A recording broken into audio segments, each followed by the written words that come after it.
साईं राम। कई बार कई लोग मुझसे यह प्रश्न पूछते हैं कि भगवान श्री सत्य साई बाबा के बारे में सबसे बेहतरीन किताब कौन सी है।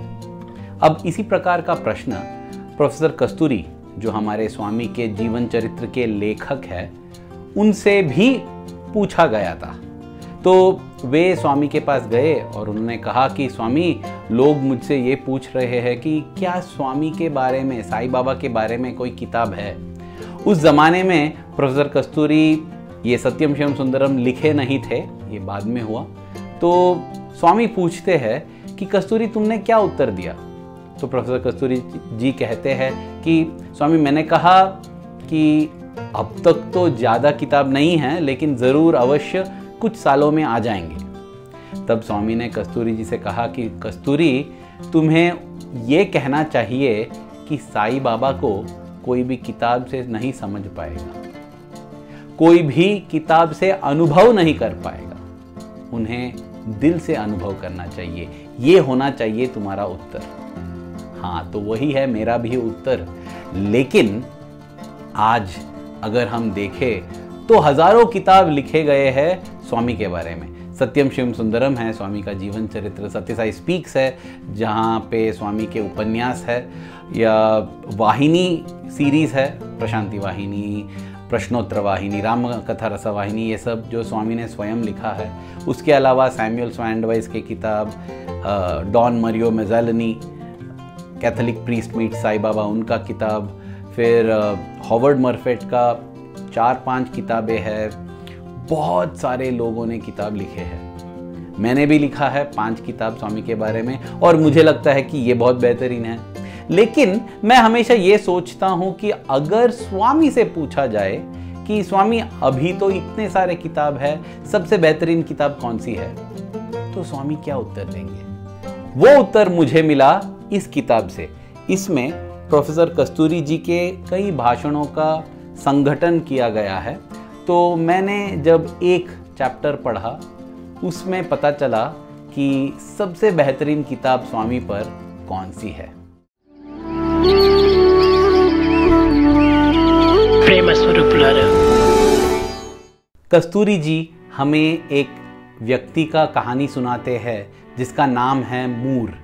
अब मूर अनाथ था, इसलिए बचपन से ही उसे चर्च में गोद लिया गया था, वहीं पर बड़ा हुआ, वहीं पर सीखा गाने का, बहुत अच्छा गाता था। उसके बाद वो एक होटल में काम करने लगा, बर्तन धोते हुए, और वैसा ही काम करते करते वेटर बन गया। वेटर बनने के बाद उधर उस होटल का असिस्टेंट मैनेजर भी बन गया। लेकिन उसके बाद नस्लीय भेदभाव के कारण, क्योंकि वो काला था, अरे काले हैं तो क्या हुआ, दिल वाले तो है ना, हम सभी लोग दिल वाले हैं और दिल में भगवान रहते हैं, इसलिए ऐसा भेदभाव नहीं करना चाहिए। लेकिन उस नस्लीय भेदभाव के कारण मूर को असिस्टेंट मैनेजर से आगे जाने का मौका नहीं मिला। इसके कारण कुछ साल बाद वो बहुत चिंतित हो गया, पीड़ित हो गया, उसे बहुत गुस्सा आ गया, और उस गुस्से को बाहर निकालने के लिए वो एक चोर और डकैत बन गया। वो एक गैंग में शामिल हो गया और हाँ, इधर उधर लूट मार करके अधिक से अधिक पैसे कमाने लगा। अब क्या हो गया, उसने जो घर बनाया ना, उधर पहले माले पे उसका गैंग का लीडर रहता था, गैंग लीडर, और ये नीचे रहता था। कुछ समय बाद इस मूर को एक अमेरिका की औरत से, सफ़ेद औरत से प्यार हो गया, और उसे भी प्यार हो गया, इसलिए दोनों ने शादी कर लिया और ये एक साथ रहने लगे। उसके बाद उसकी पत्नी को पता चला कि प्यार अंधा होता है, हाँ? और शादी आंखें खोल देती है। उसे पता चला कि उसकी पति जो है ना, वो एक चोर है और ये सब लूट कर रहा है, इसलिए वो बहुत परेशान हो गई। अरे मैंने कैसे आदमी से शादी कर लिया, लेकिन मैं क्या करूं, मैं इससे बहुत प्यार भी करती हूँ। तब उसके भाई जो था इस औरत के, वो कैलिफोर्निया में रहता था, और उसने कहा अपने बहन को, तुम अपने पति को छोड़कर यहाँ आ जाओ मेरे पास। उसने कहा कि नहीं, मैं ऐसा छोड़ नहीं सकती, क्योंकि मैं उससे बहुत प्यार करती हूँ। तब भाई ने कहा कि कुछ समय के लिए तो यहाँ आ जाओ, क्योंकि वो भाई सोच रहा था कि जब ये आएगी मैं उसका मन बदल दूंगा। तो वो गई कुछ समय अपने भाई के साथ बिताने के लिए। लेकिन कैलिफोर्निया में उधर उसको मुलाकात हुआ भगवान श्री सत्य साई बाबा से। कैलिफोर्निया से बहुत सारे भक्त आए हैं। अगर हम देखेंगे ना, भारत के बाद सबसे अधिकतर भक्त भगवान के आए हैं अमेरिका से, यूनाइटेड स्टेट्स ऑफ अमेरिका से, और उसमें भी कैलिफोर्निया से सब बहुत लोग आए हैं। तो वहाँ बहुत सारे साई सेंटर थे, और ये जो उसकी बीवी थी ना, उसकी बहन, वो गई साई सेंटर में, उसको भगवान से प्रेम हो गया, भगवान से प्यार हो गया, और वो उधर भजन सेवा सब करने लगी, बहुत खुश हो गई। वापस घर लौटने का समय जब आया, बहुत सारे किताब लेकर चली गई अपने घर। अब देखिए, पता चलेगा कि सबसे बेहतरीन किताब कौन सी है। इस औरत को ये डर लगा कि मेरा पति सोचेगा कि मैं पागल हो गई हूँ, कोई आदमी के पीछे भाग रही हूँ, इसलिए मैं छुप छुप कर पूजा करूंगी अपने भगवान का। तो ये जो किताब लाई थी, ये सब किताब उसने बांट दिया पूरे घर में, एक कबर्ड में, एक टेबल के नीचे, एक उधर इधर, ताकि एक जगह में सब रहेंगे तो पति को पता चल जाएगा ना। कुछ दिनों के बाद ये जो मूर है अपने सभी फ्रेंड्स को, सभी मित्रों को, मतलब गैंग वालों को बुलाया था, और ये एक बैंक को लूटने का योजना बना रहे थे। जैसा ही इनका योजना बन गया ना, मतलब 2 महीनों से ये बना रहे थे, अब पक्का हो गया। उसी समय एक और चोर आया घर पे, और उसने कहा कि देखो, पुलिस को पता चल गया है इसके बारे में, और अब हम वो बैंक लूट नहीं कर सकते क्योंकि पकड़े जाएंगे। तो सभी लोग निराश हो गए, वे सब चले गए। मूर को तो बहुत गुस्सा आ गया, क्योंकि उसने इतना समय और इतना परिश्रम के साथ ये प्लान किया था, ये योजना बनाया था, अब ये पूरा पानी में मिल गया है। इसलिए उस गुस्से में ये उठ के सब मतलब लात मारने लगा, और जैसे ही उसने एक मेज़ पर लात मारा तो वहाँ से निकला एक किताब। हे, ये कौन सा किताब है? क्योंकि उस पर एक अजीब सा आदमी का चित्र था, हमारे स्वामी का। जब ये किताब उठाने के लिए झुका तो उसका सिर मेज पे लग गया। ऐसा लग रहा था कि भगवान ने उसे सर पर दस्तक दिया है। हाँ, भगवान हमारे सर पर दस्तक देते हैं और हमारे दिल में घुस जाते हैं। मूर को यही होने वाला था। उसने देखा कि ये किताब का नाम है दियानावाहिनी, ध्यान वाहिनी, लेकिन वो पढ़ नहीं पाया उसको, और ये पढ़ा कि उसका लेखक है सत्य साई बेबी। बाबा को वो बेबी समझ गया, और वो अपने पत्नी से पूछा कि ये सत्य साई बेबी कौन है, और वो कहती है कि ये भगवान है। भगवान है? ये कब जीते थे? अभी भी वे जीते हैं, पुट्टपर्ती में रहते हैं, भारत में। हो, तो ये चौंक गया। जैसे मैंने कहा ना, भगवान हमारे सर पर दस्तक देते हैं और दिल में घुस जाते हैं। वैसा ही हुआ एक साधक के साथ जो तिरुवन्नमलई में रमण महर्षि के साथ रहते थे। तो वे 15 साल के लिए रमण महर्षि के साथ रहे। उसके बाद रमण महर्षि ने जब समाधि ले लिया, तब ये साधक चिंतित हो गए, अब मेरा क्या होगा। उन्होंने पढ़ा सत्यम शिवम सुंदरम, जो प्रोफेसर कस्तूरी जी ने लिखा था, स्वामी के जीवन चरित्र को। ये पढ़कर उन्हें लगा कि स्वामी ही मेरे लिए कुछ कर सकते हैं। तो उन्होंने कस्तूरी जी को चिट्ठी लिखा कि हे प्रिय आत्मा, उन्होंने वैसा ही लिखा, प्रिय आत्मा, देखो मैं अब 75 साल का हो चुका हूँ। मेरे शरीर में रोग की शंका है और मेरे मन में शंका की रोग है। मैं क्या करूँ, मुझे बताओ, क्या मैं वहाँ आके भगवान से मिल सकता हूँ? तो प्रोफेसर कस्तूरी को जब ये चिट्ठी मिला तो ये पत्र लेकर स्वामी के पास गए और उन्होंने पूछा कि स्वामी मैं क्या करूँ, क्या उत्तर दूँ? स्वामी ने कहा कि उसे बोल दो कि मैं एक हफ्ते के लिए यहाँ हूँ पुट्टपर्ती में। उतना ही कहा स्वामी ने, और प्रोफेसर कस्तूरी जी ने उतना ही लिखा कि देखो स्वामी एक हफ्ते के लिए यहाँ है। उन्होंने ये नहीं लिखा कि तुम आ जाओ दर्शन कर लो, नहीं। क्योंकि ना कभी कभी ऐसा होता है कि जब भगवान कुछ बोलते हैं हम उसको पकड़कर कई और अर्थ में ही ले लेते हैं। भगवान को पकड़ते हैं जैसा उन्होंने कुछ गलती कर दिया। हाँ, देखिए भाई और बहनों, अगर हम भगवान के मौन को समझ नहीं पाते हैं ना, तो उनका शब्द कभी नहीं समझेंगे। स्वामी ने खुद कहा है, तुम अगर मेरे मौन नहीं समझोगे तो मेरे शब्दों को कैसे समझोगे। एक बार ऐसा हुआ था, जब ये है बात 1966 की, जब दिसंबर में स्वामी केरला गए थे। वहाँ केरला स्टेट सब जगह स्वामी गए, सभी भक्तों को आनंद दिए। लेकिन जब वापस लौटना था पुट्टपर्ती, तब उन्होंने कहा अपने उपन्यास में, पब्लिक डिस्कोर्स में, कि देखो मैं संतुष्ट नहीं हूँ, मैं अब जा रहा हूँ, लेकिन मुझे लग रहा है कि मुझे वापस आना चाहिए और मैं अवश्य आऊँगा शिवरात्रि के बाद।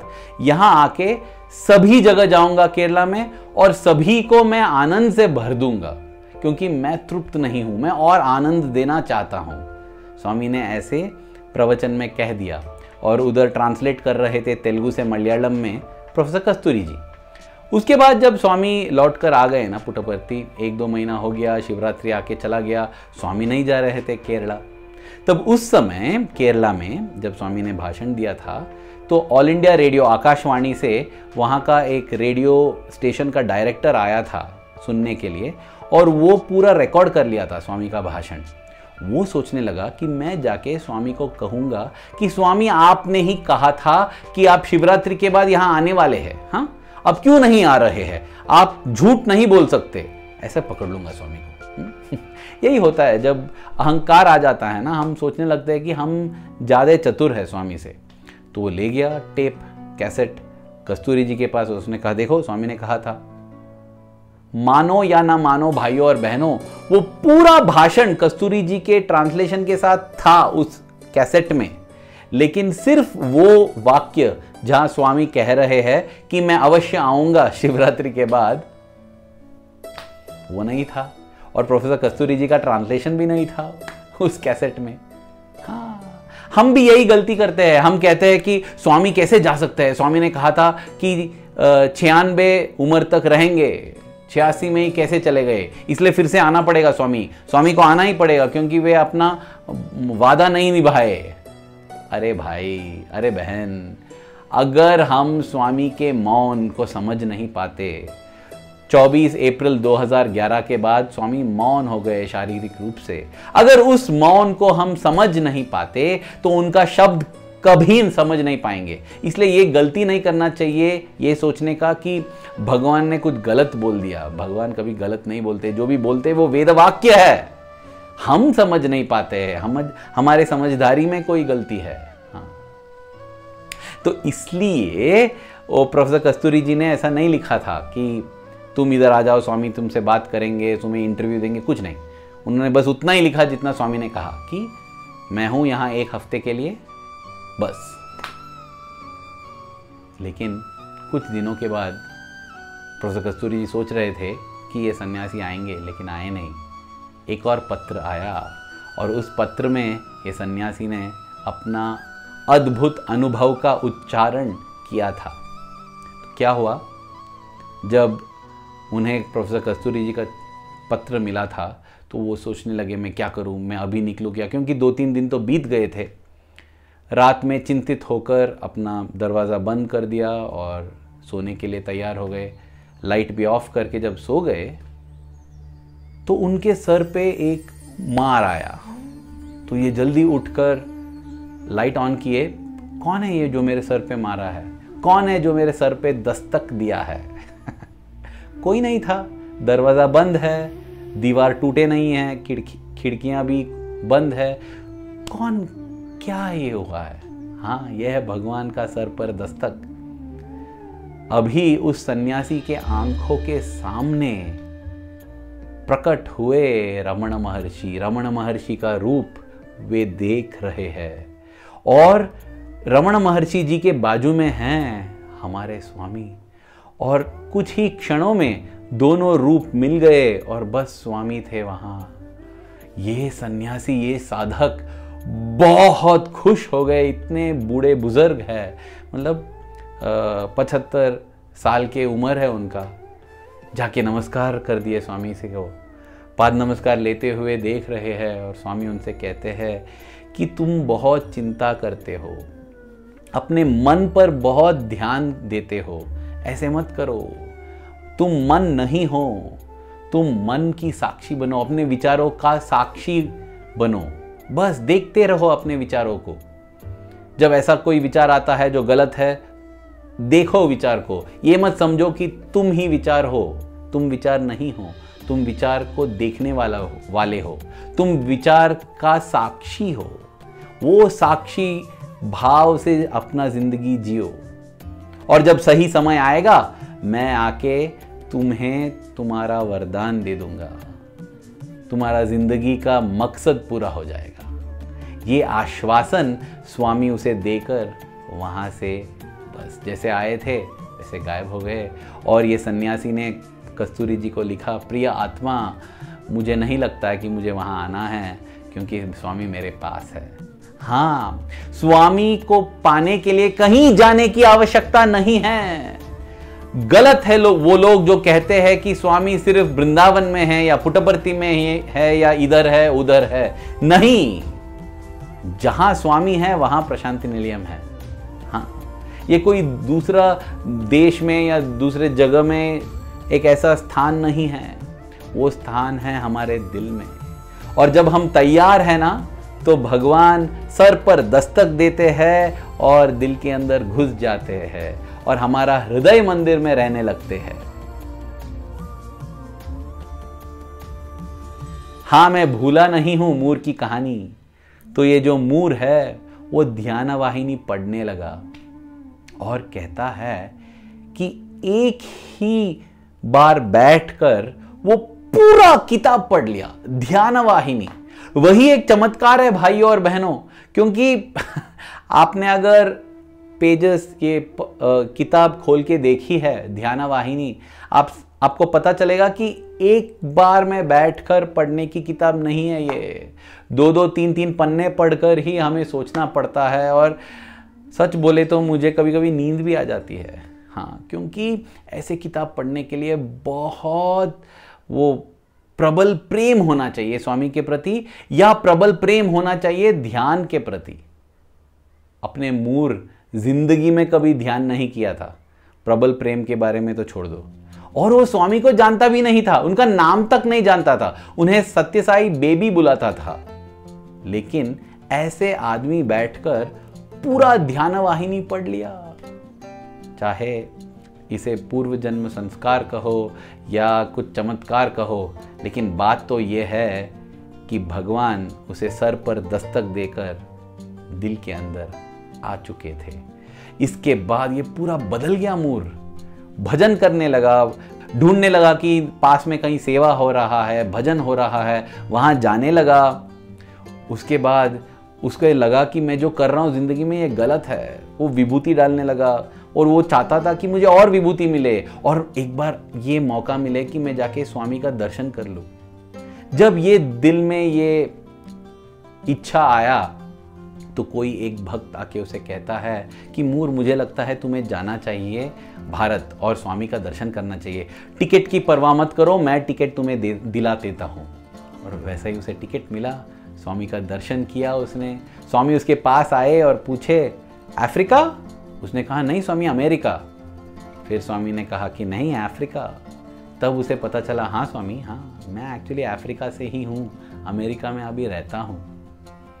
और इसलिए उसने मुस्कुराया, स्वामी भी मुस्कुराए और फिर पूछे, तुम्हें क्या चाहिए? उसने कहा, स्वामी मुझे विभूति चाहिए। स्वामी सृष्टि करके विभूति दिए और फिर स्वामी ने उससे कहा कि देखो, तुम जो सोच रहे हो ना, भजन करना चाहिए, ध्यान करना चाहिए, सब सही है, जाकर इस सब में लग जाओ तुम और चिंता मत करो, हमेशा मैं तुम्हारे साथ हूं। तुम जहां भी हो मैं तुम्हारे साथ हूं, क्योंकि मैं तुम्हारे हृदय में हूं। इस आश्वासन के साथ लौट कर आया अपना घर।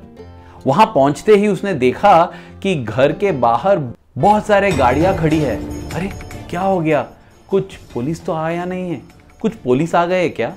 ये सोचकर जब वो घर के अंदर गया तो वो गैंग लीडर बैठा हुआ था। उसने कहा कि देखो मूर, हम लोग ने निर्णय ले लिया है कि हम यहाँ से हट जाएंगे, हम कहीं और जाने वाले हैं। तुम चाहे तो हमारे साथ आ जाओ या यहीं रह जाओ, तुम्हारी मर्जी, हम तो निकल रहे हैं। एक बार जब दैव प्रीति मिल जाता है तो पाप भीति हो जाता है और संगनीति भी हो जाता है, सब चीज आ जाते हैं अगर पहला हम भगवान को प्राप्त कर लेते हैं तो यही हुआ। सब गुंडे निकल गए उस घर से। उसके कुछ ही दिनों बाद वहाँ के जो सत्य साई इंटरनेशनल ऑर्गेनाइजेशन जो है, वहाँ का जो प्रेसिडेंट थे, वहाँ का कोऑर्डिनेटर जो थे, वो आते हैं और कहते हैं मूर से कि देखो मूर, मैं जा रहा हूँ कहीं और, मुझे ट्रांसफ़र हो गया है, इसलिए ये साई संगठन का जो भी कार्यक्रम है वो सब तुम संभालो, मुझे लगता है कि तुम ही सही आदमी हो। और मूर का घर जो है ना, वहाँ का साई सेंटर भी बन गया। तो प्रिय भाइयों और बहनों, अगर आप मुझसे ये पूछेंगे कि स्वामी के बारे में सबसे बेहतरीन किताब कौन सी है, ये उत्तर मैं दूंगा कि स्वामी को किताबों से जाना नहीं जा सकता है, वो दिल से जानना चाहिए, अनुभव से। लेकिन मैं ये भी कहूँगा कि तुम चिंता मत करो, जो किताब तुम्हें मिलता है, जो किताब में रुचि लगती है, पढ़ने लग जाओ। क्योंकि जब स्वामी ने निश्चित कर लिया है कि इस किताब के दौरान मैं इसका सर पर दस्तक दूंगा, तो उसके बाद स्वामी खुद हमारे हृदय में प्रवेश कर देंगे और हम बस, हमें जो चाहे वो मिल जाएगा, भगवान प्राप्त हो जाएंगे। तो ऐसे कोई किताब नहीं है जो सबसे बेहतरीन है। हर एक आदमी के लिए अलग अलग किताब है, वो भगवान जानते हैं। इसलिए जिस किताब में रुचि लगती है स्वामी का, वो पढ़ने लग जाओ। लेकिन अवश्य पढ़ना, हर दिन कुछ समय रखना स्वामी के लिए पढ़ने के लिए। मैं अभी पढ़ रहा हूँ हॉवर्ड मर्फेट का साई बाबा अवतार। हॉवर्ड मर्फेट की किताब बहुत सुंदर है, सत्यम शिवम सुंदरम बहुत सुंदर है। बहुत सारे किताब है, पढ़ते रहता हूँ, स्वामी के बारे में सुनते रहता हूँ और ये प्रार्थना करता हूँ कि हे प्रभु, मेरे दिल में आपके प्रति जो प्रेम है, हर क्षण वो बढ़ते ही रहना चाहिए। धन्यवाद। जय साई राम।